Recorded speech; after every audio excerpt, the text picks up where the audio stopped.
Introducing the Palm Beach Police and Fire Honor Guard unit, representing the town of Palm Beach, Florida.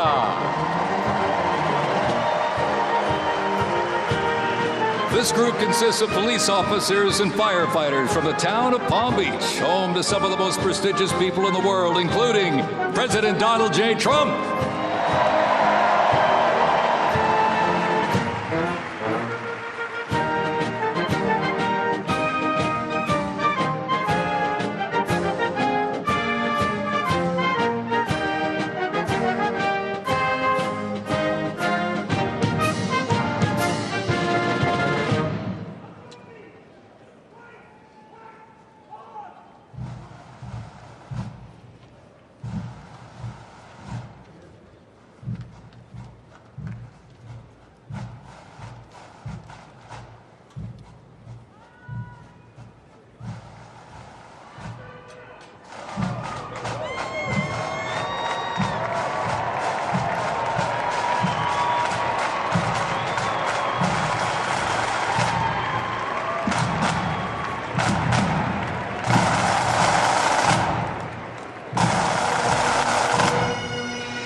Pipes and drums from New York City. They have performed internationally in Ireland, Canada, Australia, Germany, and Switzerland. And as of this past December, the band has had the distinct honor to perform at the 75th commemoration of the attack on Pearl Harbor in Oahu, Hawaii.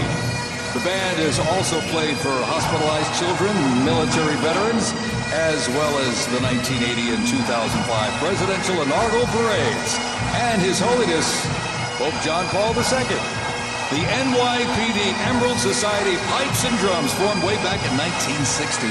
And you know, they are the oldest, largest police pipe band in the United States, comprised of all active and retired police officers of various ranks and assignments. Listen to those bagpipes. Let's hear it for them, folks.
Here's one that hits close to home for our Vice President. We now welcome the Middletown High School Marching Band and cheerleaders.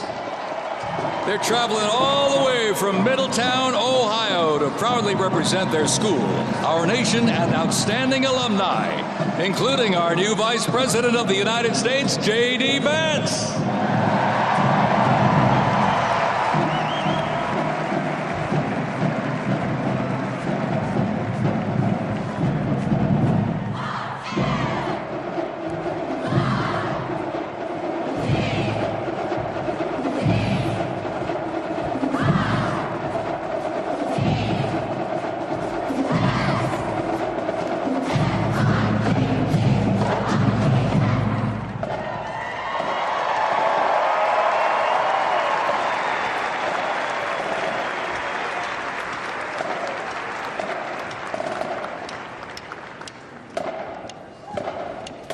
has performed in countless parades, community and sporting events, as well as competitions. They have also always qualified for the Ohio Music Educators Association state finals for 23 years straight. How about that?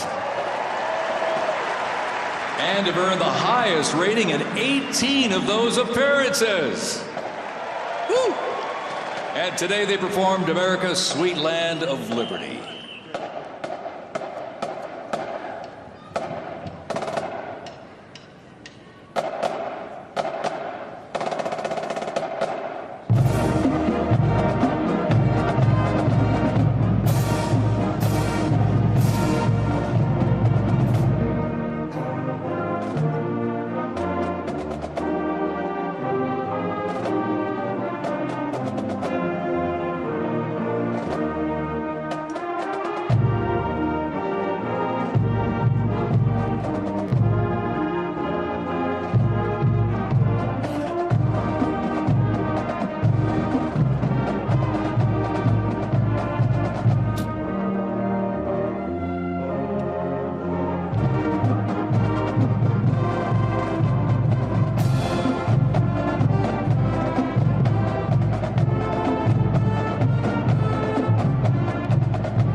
While they cheer here in the arena, let's cheer for him again, folks, from our VP hometown, Middletown High School Marching Band.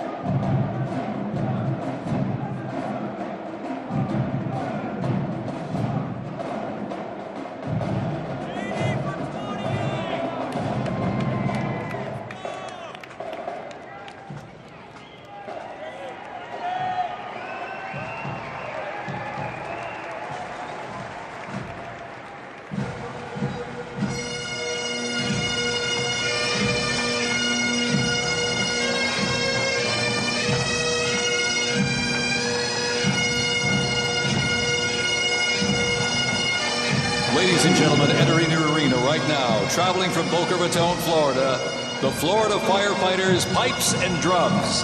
And they are well seasoned when it comes to civic events. They've played and participated in parades, memorials, and other ceremonial events across both the United States and Europe. Today, they are wearing their most notable uniforms. What a great photo opportunity. Consisting of the Glengarry headgear and kilts. And they are proud to honor their fallen brothers and sisters each and every day.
And as the Florida Fighter Fighters pipes and drums leave the arena, we keep the rhythm and the drums going.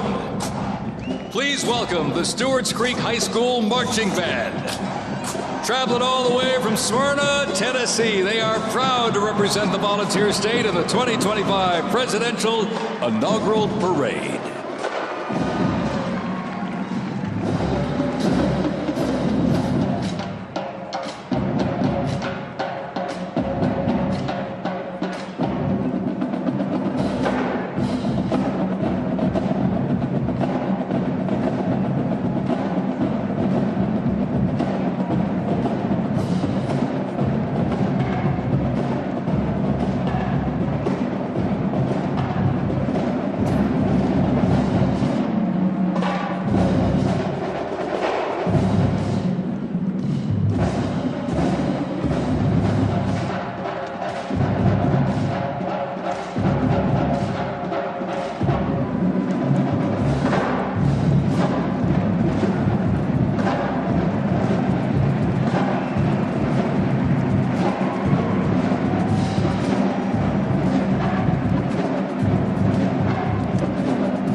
And as the beat of the drums continues, established in 2013, that band has rapidly become one of Tennessee's premier high school music programs.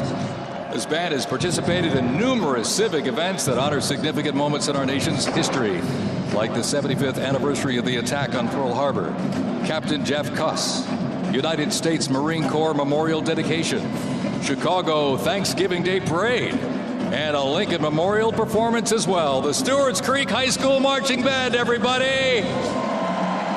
Make them feel welcome here in D.C.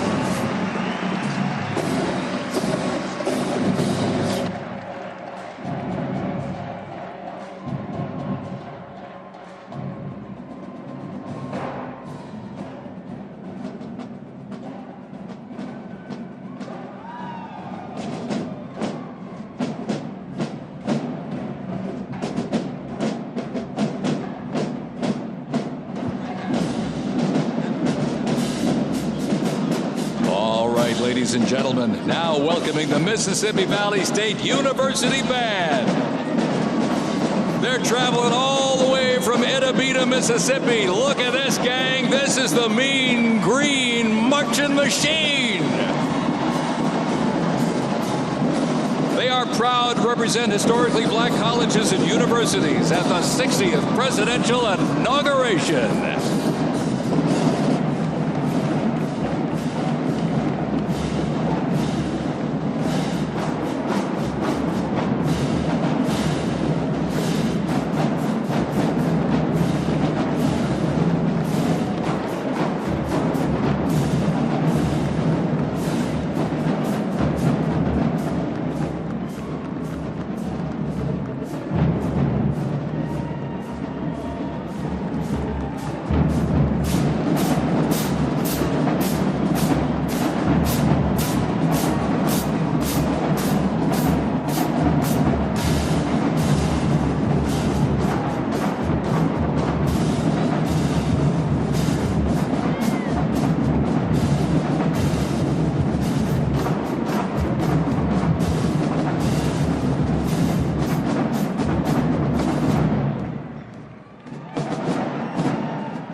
close to 300 from the Mississippi Valley State University Band.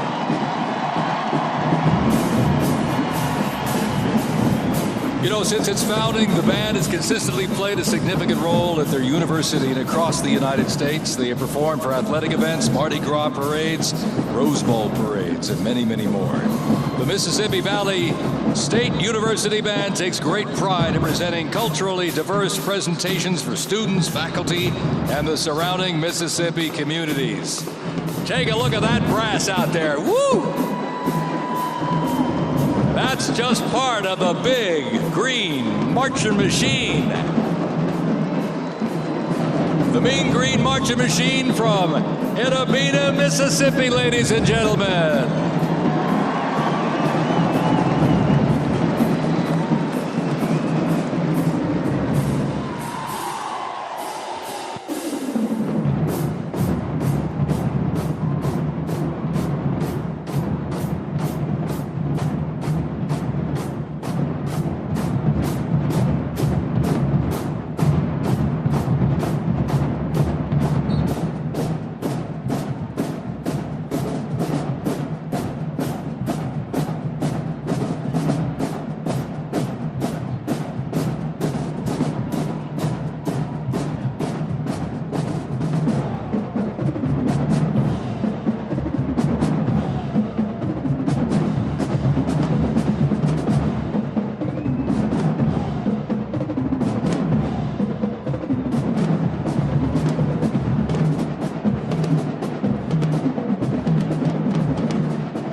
Ladies and gentlemen, please welcome our new special envoy to the Middle East, Steve Witkoff.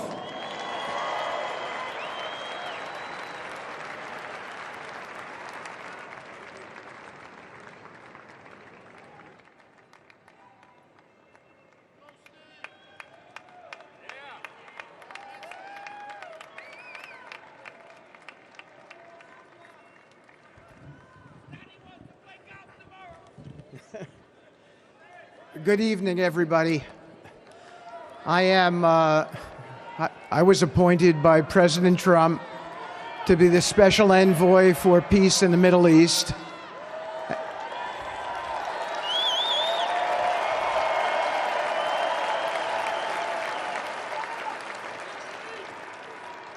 And I'd like to describe to you some of the things we're doing and how it informs on President Trump's policies. First of all, it is an honor to stand before you today as I reflect on the enormity of the role that President Trump has tasked me with. I am constantly reminded of the privilege it is to serve under the leadership of my boss, President Donald J. Trump.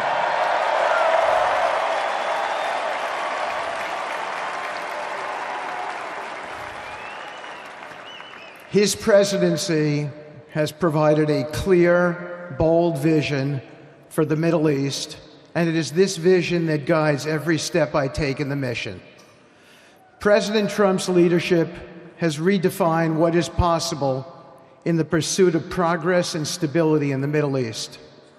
His decisive, pragmatic approach ensures that even the most entrenched conflicts are met with fresh perspectives and innovative strategies.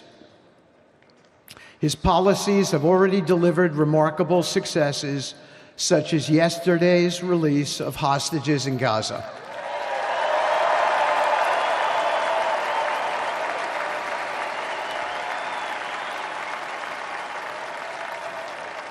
Thank you. This achievement demonstrates the strength of President Trump's leadership and the respect he commands on the global stage. It is yet another example of his ability to deliver results in the most complex and challenging situations. The Abraham Accords, a testament to his vision and determination, have also brought historic progress to the region, transforming old rivalries into new alliances. These agreements are not merely symbolic. They represent a practical roadmap for peace, economic cooperation, and mutual respect across nations. My role, as President Trump has tasked me, is straightforward yet profoundly challenging: to turn his vision into actionable outcomes. He sets the agenda, he lays the framework, and he inspires people like me into bold action. My responsibility is to implement his vision, engaging with leaders across the region to find pathways towards sustainable peace and stability.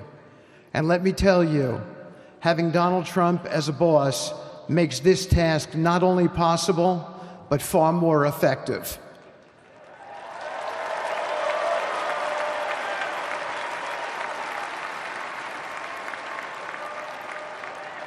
President Trump's reputation as a leader who delivers results resonates far beyond Washington.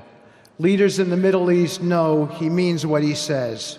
His ability to cut through bureaucratic gridlock and focus on tangible results is the game changer.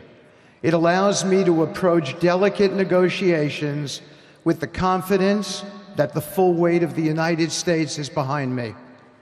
The principles President Trump has laid out for our approach to the Middle East and foreign policy in general are fourfold, and they are clear. 1, respect for sovereignty. Every nation deserves the right to determine its own destiny, free from the interference of external powers. 2, economic prosperity as a bridge to stability. Through economic partnerships and investment, we can build a foundation for cooperation that transcends historical grievances. 3, courageous diplomacy. Real progress requires difficult conversations and bold decisions, and it is through these that trust is built and maintained. And finally, 4, reciprocity and accountability. The United States requires reciprocal actions from our partners. We are done carrying the financial burden for nations that are unwilling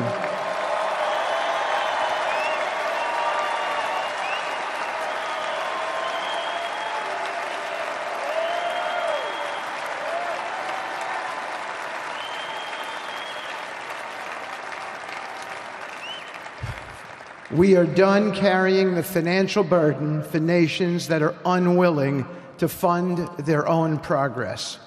The days of blank checks are over.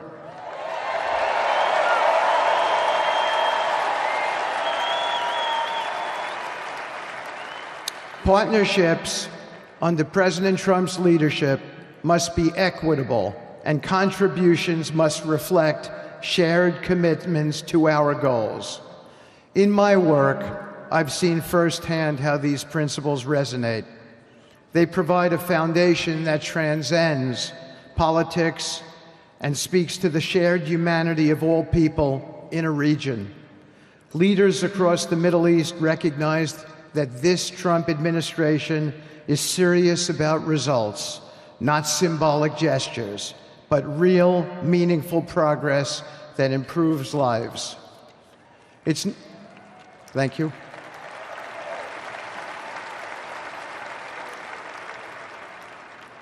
It's not always easy. There are moments of deep challenge and frustration. Decades of mistrust cannot be undone overnight. Yet I take comfort in knowing that I am not in this alone. President Trump's clarity of vision ensures that I never have to question what success looks like. His leadership provides the confidence and direction necessary to navigate these complexities. As we move forward, my commitment is to continue the work of advancing President Trump's vision for the Middle East. Whether through expanding the Abraham Peace Accords, fostering economic development, or facilitating dialogue between long-standing adversaries, my focus remains on actionable results. Let me close by saying this: a stable and prosperous Middle East is not an unattainable dream. It is a goal within our reach, made possible by strong leadership and unwavering commitment. Under President Trump's guidance, we are proving that the impossible can become reality. Thank you, but I have one more thing to say. We have some special people for me to introduce you to tonight. President Trump has been talking to them as well. They are the families of hostages from Israel who have been in Gaza for the last year and a half. There are many of them here today.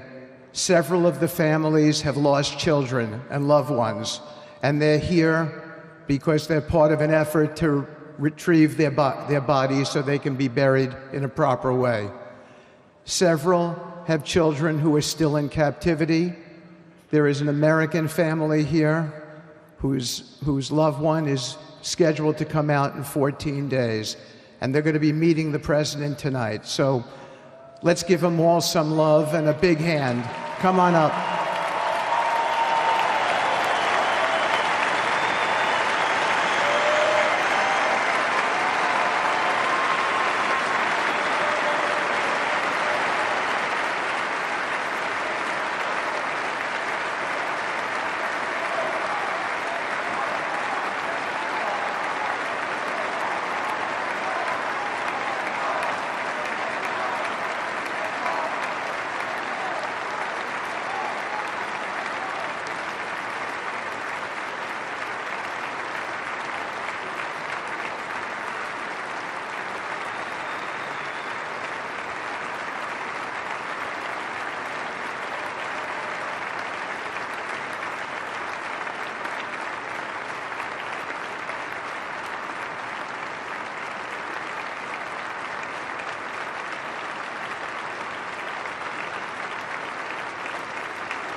And now, I get to introduce my dear friend and the President of the United States, Donald J. Trump.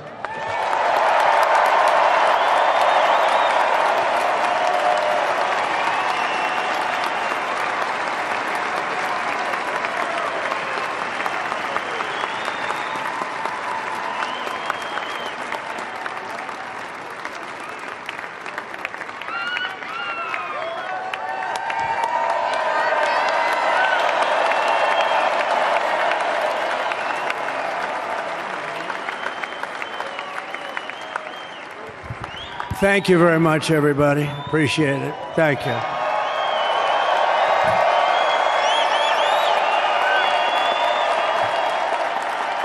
So now the work begins. We won, but now the work begins. We have to bring them home. And you know, tonight I'm going to be signing on the J6 hostages, pardons, to get them out. And as soon as I leave, I'm going to the Oval Office and we'll be signing pardons for a lot of people, a lot of people.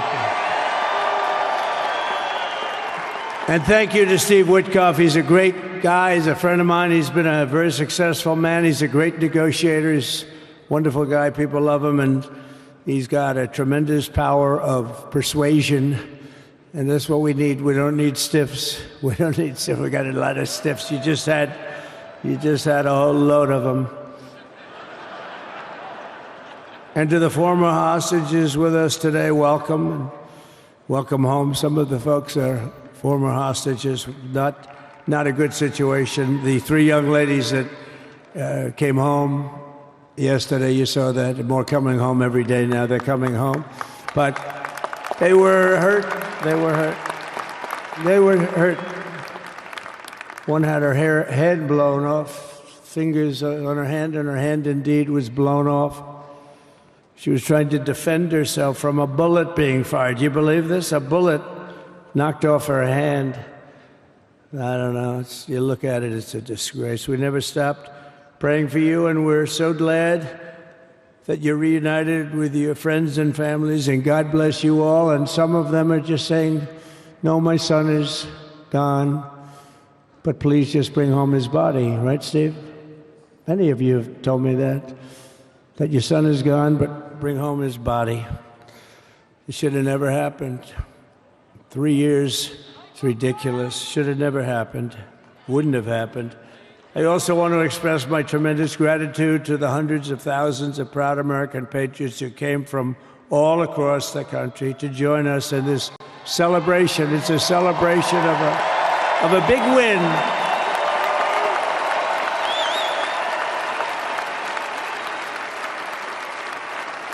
And you're witnessing the dawn of the golden age of America. That's what it's going to be. We're bringing it back. We're going to bring it back fast. We're going to bring it back fast.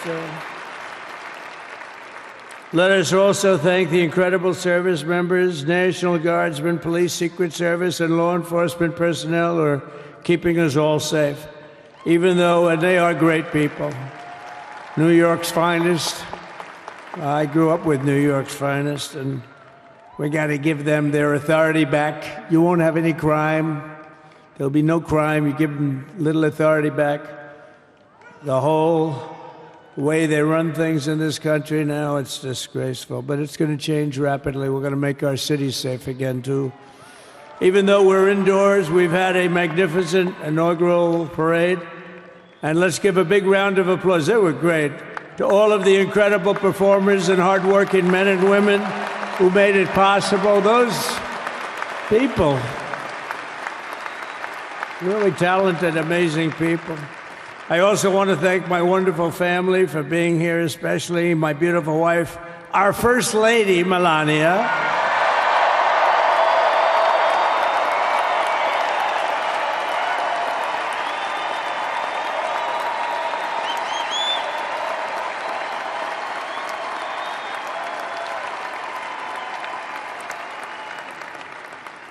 I love our First Lady. And also JD. How good has JD been? And his beautiful wife, Usha.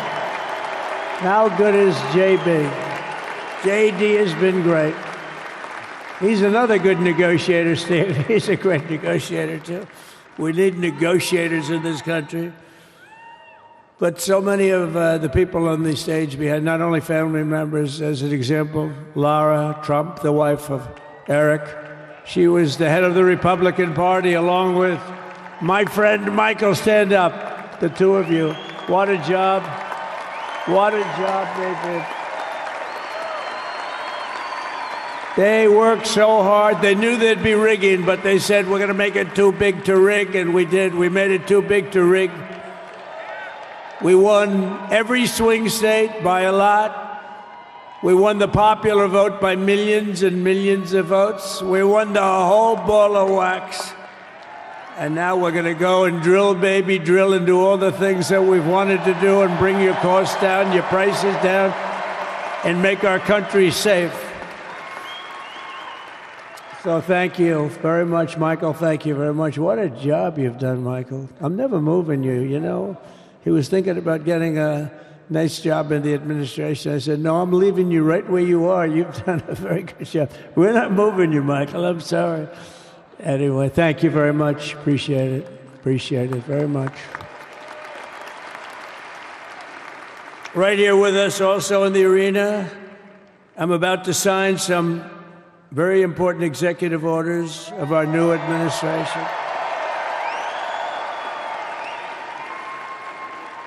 Hey, Don, will you stand up, please? Don is another one. How about Don? This guy.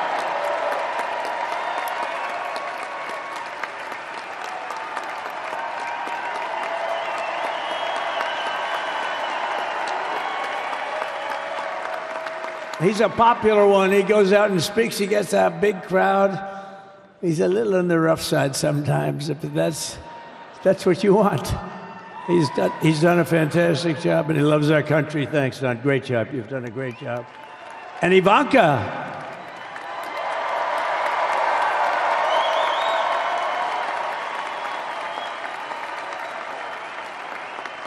And, you know, Jared negotiated the Abraham Accords, which are the biggest deal made in the Middle East in many, many years, and it's really something. Jared, stand up, Jared. The Abraham Accords.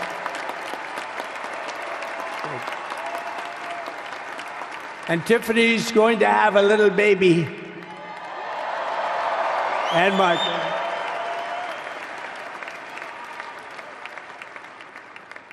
And then I have a very tall son named Barron. Has anyone ever heard of him?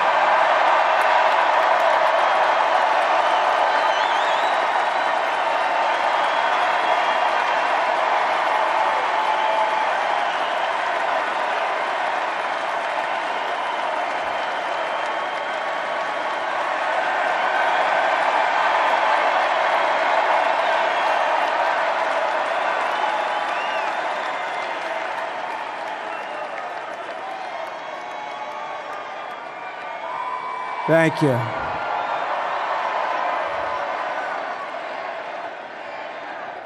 He knew the youth vote. You know, we won the youth vote by 36 points. And he was saying, Dad, you got to go out and do this one and that one. And we did a lot of them.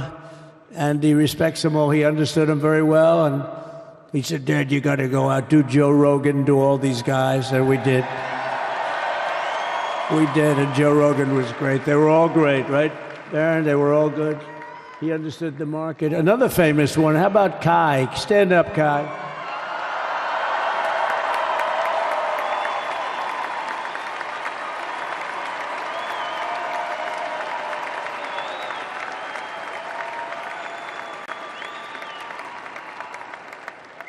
Is that Byron Donalds back there? Stand up, Byron. Stand up. What a future this one has. What a future. That's great, Byron. Thank you very much. And how about Lutnick, Secretary of Commerce? He's going to take in more money than any country has ever even thought about. He's going to take in some money. And we have many others. Look, I'm not going to go through it, but we're going to sign some orders right now, and that's really what I want to do. So we're going to sign executive orders. First, I'll revoke nearly 80 destructive and radical executive actions of the previous administration, one of the worst administrations in history. Maybe not one of them, the worst. Anybody that would allow millions of people to pour through our borders from jails, prisons, mental institutions, insane asylums, gang members to be taken off the streets of Venezuela and deposited in our country, and many, not just Venezuela. You know, crime in Venezuela is down 74% because they took their criminals and gave them to us through an open border policy of the previous administration. All over the world, they're emptying their prisons into our country. They're emptying their mental institutions into our country.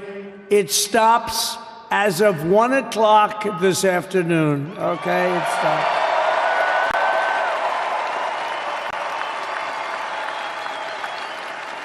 So I'm revoking nearly 80 destructive, radical executive actions of the previous administration. They'll all be null and void within about, 5 minutes? Is that them over there? 5 minutes? And next, to gain immediate control of the vast federal, out-of-control bureaucracy, I will implement an immediate regulation freeze, which will stop Biden bureaucrats from continuing to regulate. Most of those bureaucrats are being fired. They're gone.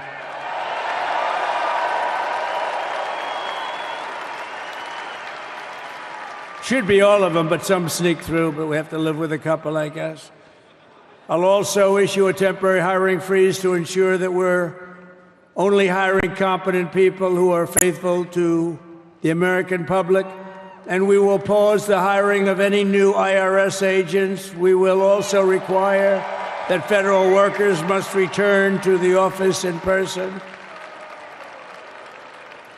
And we're going to take the 88,000 people that they hired to go after you with guns. By the way, they're allowed to use guns and harass you like they were so many other people.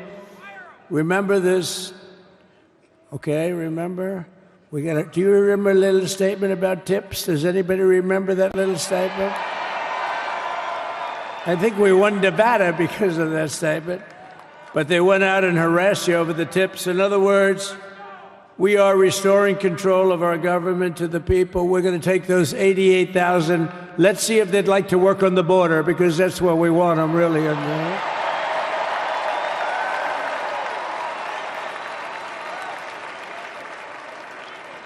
So we're going to have no tax on tips, right? No tax on tips.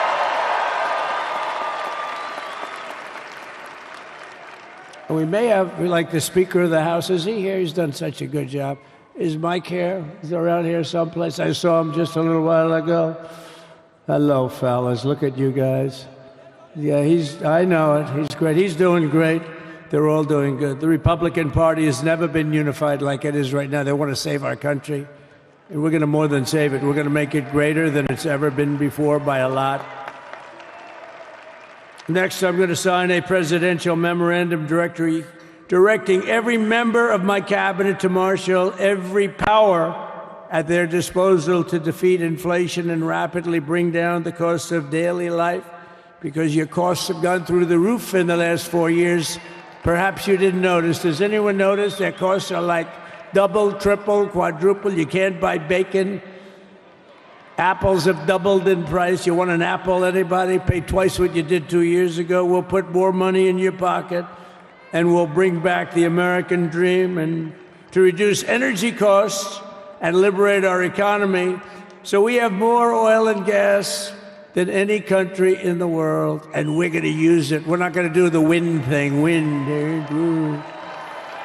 Big, ugly windmills, they ruin your neighborhood, they ruin you. If you have a house that's near a windmill, guess what? Your house is worth less than half. And did you see up in New England with the whales? You see what's happening? So they had 2 whales killed in about 14 years. Last year and the year before, total, they had 28. So if you're into whales, you don't want windmills either.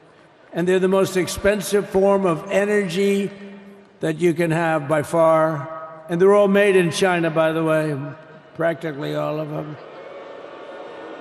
And they kill your birds and they ruin your beautiful landscapes. But other than that, I think they're quite good, right? Now, remember when we used to joke and kid when we were kidding, but we don't kid anymore? They want to watch the debates on television. They want to watch your favorite president on television. But the wind isn't blowing, so we can't watch television that night, Gladys. Remember? Gladys, I'm sorry, the wind is just not blowing. We're not watching Trump tonight. But I'm immediately withdrawing from the unfair, one-sided Paris Climate Accord ripoff. The United States will not sabotage our own industries while China pollutes with impunity. You know, China, I mean, look, they use a lot of dirty energy, but they produce a lot of energy. And when that stuff goes up in the air, you know, it doesn't stay there. It's not like you got a wall. We love walls, don't we? Not like you have a wall around and it doesn't. It floats into the United States of America after 3.5 to 5.5 days. It floats across the oceans and it comes right over your neighborhood and it falls into your neighborhood. So they all say, we have to fight for cleaner air, but the other dirty air is dropping all over us. So what the hell are they talking about? Unless everybody does it, it just doesn't work. You know, we had the cleanest air and the cleanest water that this country's ever had under the Trump administration, and we didn't do anything to stop jobs and stop production, believe me. You're going to see a lot of companies come pouring back because tariffs. I always say tariffs is the most beautiful word to me in the dictionary. Then I was reprimanded by the fake news. They said, what about love, religion, and God? I said, I agree. Let's put God number one. Let's put religion number two. Love, I don't know. We got to put that number 3, I guess, right? And then it's tariff. Because tariffs are going to make us rich as hell. It's going to bring our country's businesses back that left us. And I'll also sign an executive order to immediately end federal government censorship of the American people. In America, we believe in free speech, and we're bringing it back starting today to stop the weaponization. Oh, do I know about that? These creeps. Deranged Jack Smith. You ever hear of him? Deranged. He's a deranged prosecutor. He's sick. They suck him on me. He's now been reduced to getting on an airplane, going back to The Hague or wherever the hell he came from. We got to get rid of that guy. Hey, was he one of the many people that got a pardon today? Did they pardon Jack Smith? You know, did you know that Biden, while I was making my speech, pardoned his whole family?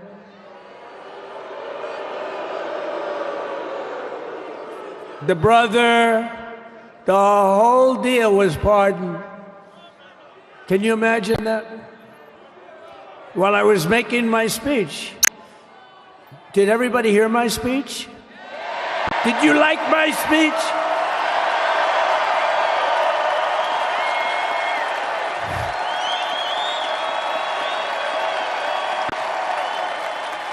Thank you. I mean, the only thing wrong with it is I had a lot of tough things to say, and I have some great people that work for me. Sir, this is such a great speech. It's so unifying. Don't talk about Biden with his pardons of his family. We want a unified country.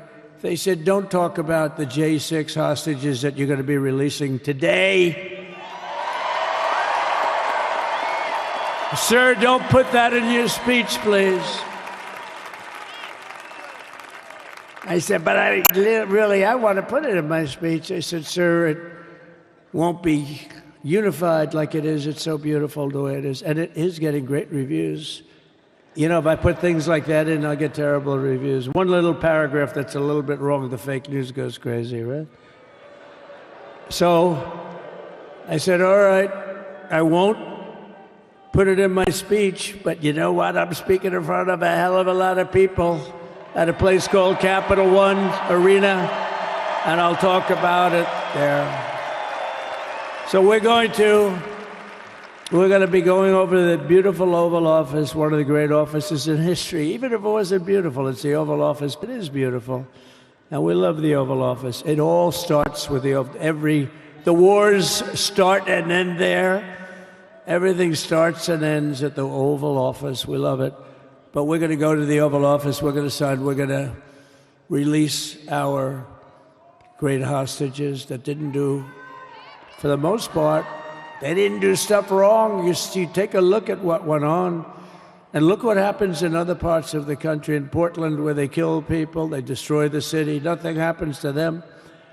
In Seattle, where they took over a big chunk of the city, nothing happened. Minneapolis, where they burned down the city, nothing happened. Essentially nothing happened. All they want to do is go after the J6 hostages. A 76-year-old grandmother was arrested the other day because she was looking at the Capitol or something like that. No, we're not going to put up with that crap anymore.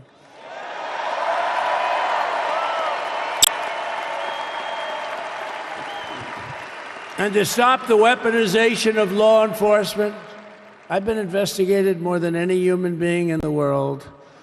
I believe I have the all-time record. Every day a subpoena. Every single day would get subpoenas. I was more than any person. Alphonse Capone, remember I used to talk about it? Now, Alphonse Capone, Scarface, he was a pretty rough guy. He was investigated about 1/100th what Trump was investigated. My father's looking down at me, my mother, how the hell did this happen? You know what it is? They investigated their political opponent, the opponent of Biden, and then ultimately Kamala. Has anyone ever heard of Kamala?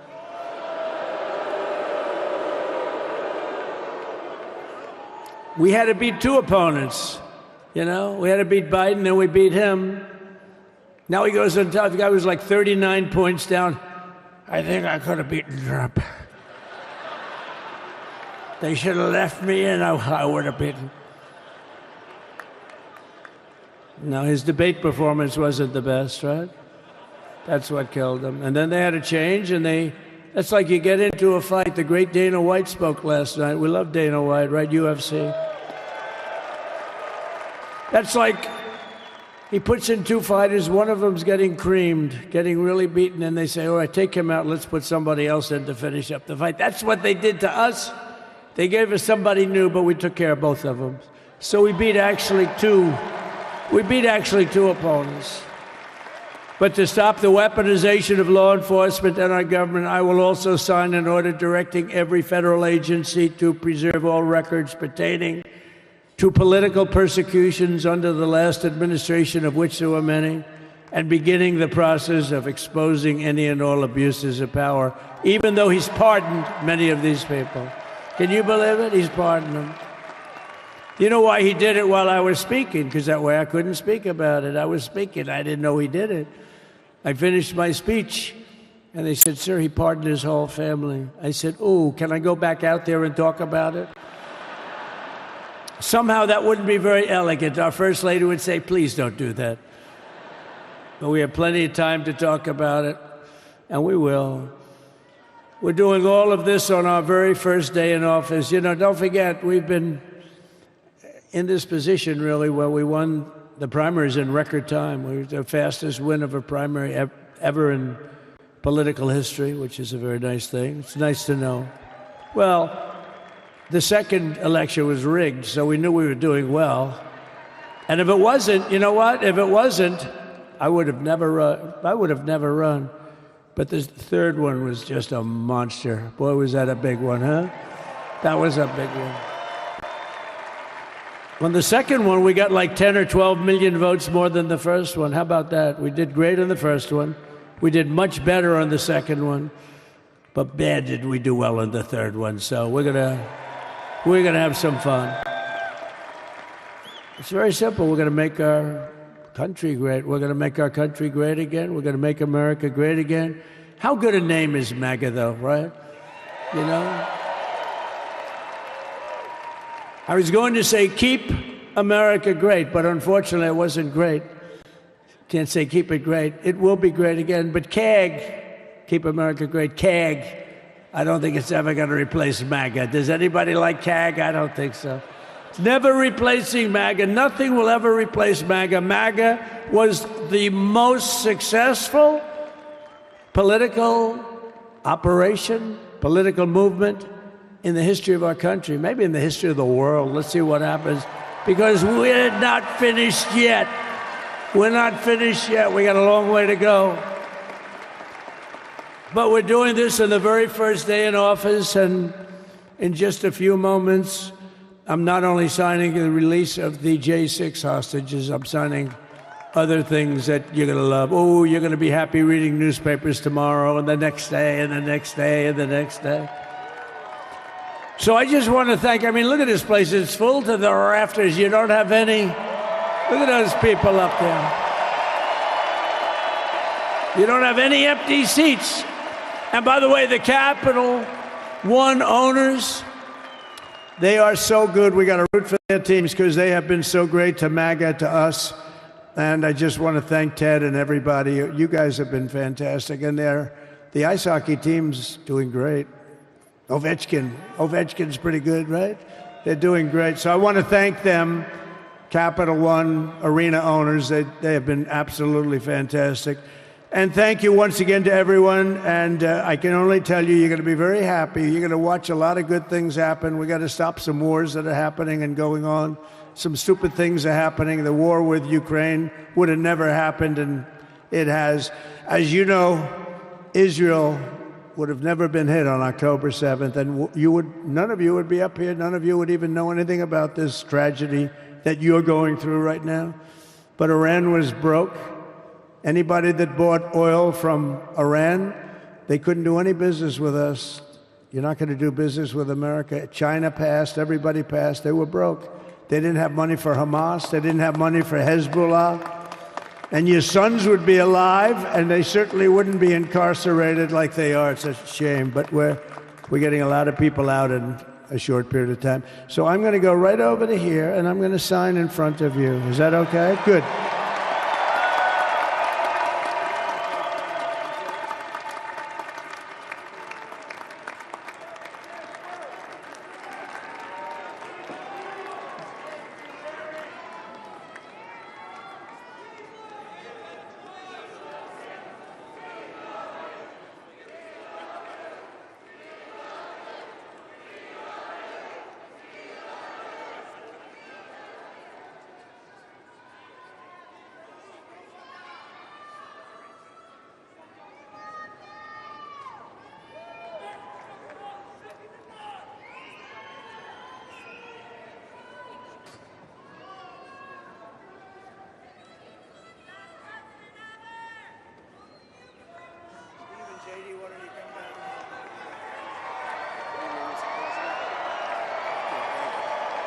You have that other one to sign? Sorry, what's it? You have the other one to sign? We don't have it over here yet, sir. We'll have it for you back at the Oval. The first is the rescissions of 78 Biden-era EOs and presidential memoranda. You want to call it out? Do you want to say it? Do you want to say it? Oh, if you want me to, sir. Why don't you say what I'm signing? Sure. The first item that President Trump is signing is the rescission of 78 Biden-era executive actions, executive orders, presidential memoranda, and others.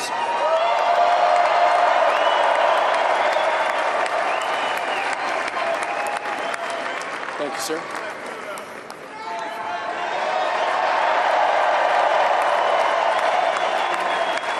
Thank you. The second item, President Trump, is a regulatory freeze, as you announced in your speech, preventing bureaucrats from issuing any more regulations until we have full control of this, the government and this administration.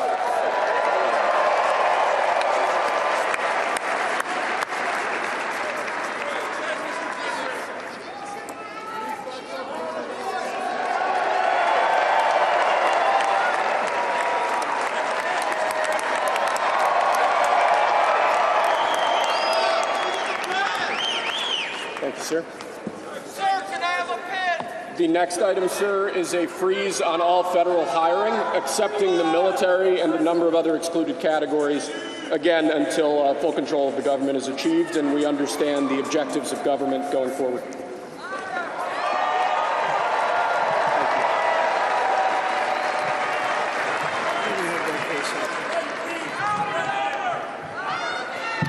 Could you imagine Biden doing this? I don't think so. I don't think so. Sir, the next item, as you announced in your speech, is a requirement that federal workers return to full-time in-person work immediately.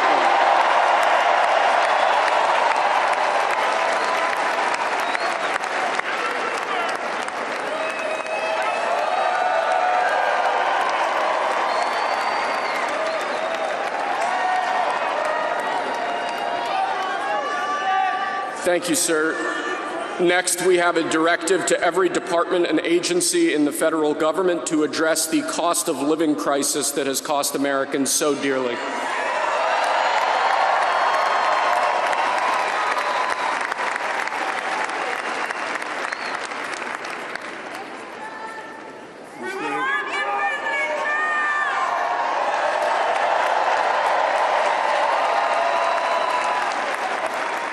Thank you, sir. The next item here is the withdrawal from the Paris Climate Treaty.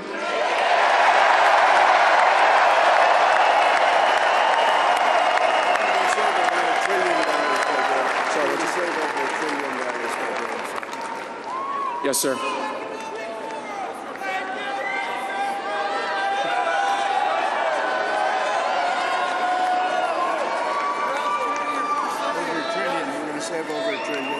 We're going to save over $1 trillion by withdrawing from that treaty.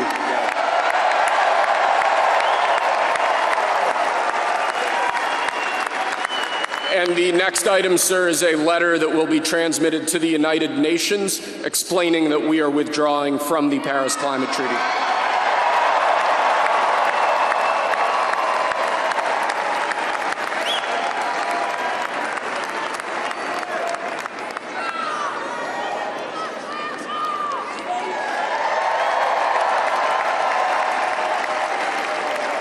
Thank you, sir. This next item is a directive to the federal government ordering the restoration of freedom of speech and preventing government censorship of free speech going forward.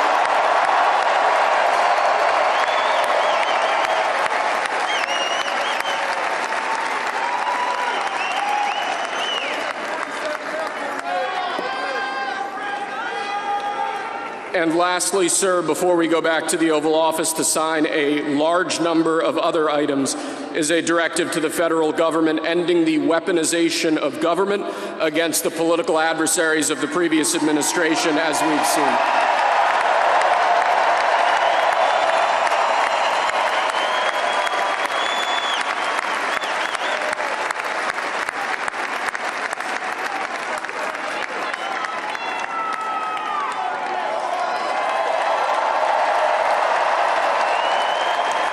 Thank you very much, sir. Appreciate it.